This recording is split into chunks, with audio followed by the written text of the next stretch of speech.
Praise the Lord. Hallelujah. പുതിയ ഒരു ആഴ്ചയിലേക്ക് നമ്മൾ പ്രവേശിക്കുമ്പോൾ ഈ ഒരു ആഴ്ചയില് കർത്താവെ കണ്ടുമുട്ടുന്ന സകല മക്കളിലേക്കും ഒരു അഭിഷേകം, കണ്ടുമുട്ടുന്ന ജീവിത പങ്കാളിയിലേക്ക് ഒരു അഭിഷേകം, കർത്താവെ കണ്ടുമുട്ടുന്ന അധ്യാപകര്, ജോലിക്കാര്, പ്രിയപ്പെട്ടവര്, അതുപോലെ തന്നെ മേലുദ്യോഗസ്ഥര്, അവർക്കൊക്കെ ഒരു നമ്മളെ കാണുമ്പോൾ തന്നെ ഒരു സമാധാന സന്തോഷമൊക്കെ അവർക്ക് അനുഭവിക്കാൻ ഇടയാകട്ടെ എന്ന് നമുക്ക് പ്രാർത്ഥിക്കാം കേട്ടോ. ഹല്ലേലൂയ. ഇന്ന് നമ്മൾ ധ്യാനിക്കുന്നത് അത് എസെക്കിയേൽ പ്രവചനം 33:11.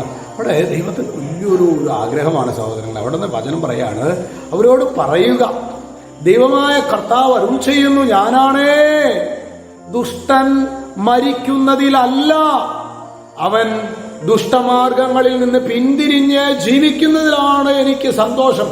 അതായത് ദുഷ്ടൻ എങ്ങനെയെങ്കിലും മരിച്ചു പോകുന്നതിലല്ല, അവന്റെ ദുഷ്ടമാർഗത്തിൽ നിന്ന് പിന്തിരിഞ്ഞ് അവൻ ജീവിക്കുന്നതിലാണ് എനിക്ക് സന്തോഷം. പ്രിയ സഹോദരങ്ങളെ, നമ്മെ കുറിച്ചിട്ടാണെന്ന് പറയുന്നത്. ചിലപ്പോൾ നമ്മൾ വിചാരിക്കും, നമ്മളിങ്ങനെയൊക്കെ മോശമാണല്ലോ, ഞാൻ ചീത്തയാണല്ലോ. കുറേ കുട്ടികളുടെയും ചിലപ്പോൾ മുതിർന്നവരുടെയൊക്കെ ധ്യാനത്തിൽ ഷെയറിങ് നടത്തുമ്പോൾ അവർ പറയാറുള്ള ഒരു വലിയൊരു, ഞാൻ മോശമാണ് അച്ഛാ, ഞാൻ ചീത്തയാണ് അച്ഛാ, എൻ്റെ കഴിഞ്ഞ പാസ്റ്റ് ആരും എന്നോട് ക്ഷമിക്കില്ല അച്ഛാ, അത്രമാത്രം മോശമാണെന്നൊക്കെ പറയാറുണ്ട്. ഞാൻ പ്രിയ സഹോദരങ്ങളെ, ഞാൻ പറയാറുണ്ട്, നമ്മൾ ചെയ്ത പാപത്തേക്കാൾ ഈശോയെ വേദനിപ്പിക്കുന്നത് ഞാൻ മോശമാണ്, ഞാൻ അഴുക്ക് നിറഞ്ഞതാണെന്നൊക്കെ പറയുന്നതാണ്. കാരണം ശരിയാണ്, നമുക്കൊരു അനുതാപത്തിന്റെ മേഖലയിൽ ഞാൻ പാപികളിൽ ഒന്നാമനാണെന്നുള്ളതൊക്കെ പൗലോസ്ലീഹ പറയുന്നല്ലേ, ആ രീതിയിലൊക്കെയാണ്.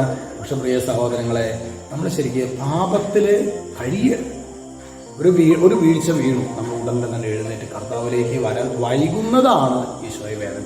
നമ്മൾ ചെയ്യുന്ന പാപത്തിന്റെ ഏറ്റല്ല, കർത്താവിലേക്ക് വരാനായിട്ട് വൈകുന്നതാണ് ഈശോയെ വേദനിപ്പിക്കുന്നത്.